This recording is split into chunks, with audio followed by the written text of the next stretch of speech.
Deməli dostlar, gəldik çatdıq vacib mövzulardan birinə. Bunu bilməsəz də istifadə edə bilərsiniz, danışa bilərsiniz, hər şeyi izah edə bilərsiniz. Amma bunu bilib daha peşəkar şəkildə bəzi şeylər deyə bilərsiniz. Bu mövzunun adı passive voice-dir. Azərbaycan dilində buna məchul növ deyirlər. Və bu nədir, nə üçün istifadə olunur? Ümumiyyətlə, məchul növ özü nədir?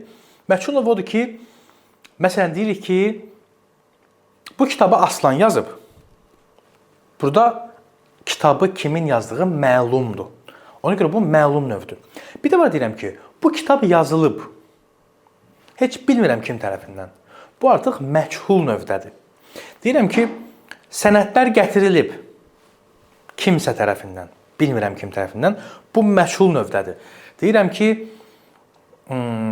otağın pərdələri qırılıb kimsə tərəfindən. Məchul növdədir. Bax, məchul növ ona lazımdır ki, nəyisə bilmiriksə, qeyd eləmək istəmiriksə, o həmin işi icra edən adamı, bax onda məchul növdən istifadə edə bilirik. Məsələn, deyirik ki, Aslan writes this book. Aslan bu kitabı yazır. Yəni hər gün bax bu kitabı Aslan yazır. Üzərində işləyir, təkmilləşdirir, yaxşılaşdırır. Bunun məchul forması belə olacaq. Bu kitab Aslan tərəfindən yazılır. Yəni Aslan tərəfini demirəm. Bu kitab yazılır. Axırda Aslan tərəfindən də istəsə əlavə edə bilərik. Amma məchul forması belədir. This book is written. Bu kitab yazılır. Yəni hər gün bu kitab kimsə tərəfindən yazılır. Əgər demək istəsəm ki, Aslan tərəfindən cümlənin sonuna əlavə eləsəm, deyəcəm by Aslan. Bu qədər sadədir.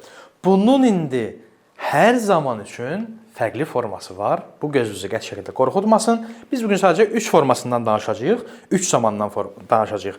Məsələn, Aslan writes this book o deməkdir ki, Aslan bu kitabı yazır. Aslan bu kitabı yazdı necə olar keçmişdə? Aslan wrote this book olar, düzdür? Bunun keçmiş forması da məchul növdə belə olacaq. This book was written by Aslan. Yəni to be-nin forması üstə gəl 3-cü forma. Bu qədər sadə. Bir də gələcək forması var. Aslan writes this book. Aslan bu kitabı yazır. Aslan wrote this book. Aslan bu kitabı yazdı. Aslan will write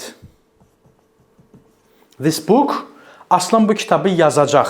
Bəs bu məchul növdə necə olar? Bax, burada nə olacaq? Is, was, təbii ki, will be. To be-nin gələcək forması. This book will be written by Aslan. Bu kitab Aslan tərəfindən yazılacaq. Dediyim kimi, bunu istifadə eləməyə bilərik. Burada Aslan olmasa, cümlə olmur. Amma burada bu olmaya bilər. Deyirik ki, this book will be written. Deyirik ki, this book will be written until I come. Bu kitab mən gələnə kimi yazılacaq. Bax, bu artıq gələcəkdədir.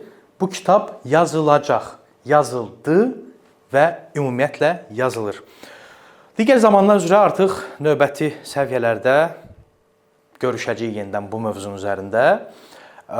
Bunu yaxşı-yaxşı praktik eləyin. Bəzi insanlar başqa formada deyə bilirlər, deyə məchula üstünlük vermirlər. Amma məchul formada istifadə etmək ingilis dilinin ayrıca bir coolluğudur. Özünüzə yaxşı baxın, cool qalın. İmtahanlardan sonra növbəti mövzuda görüşərik. Hələlik.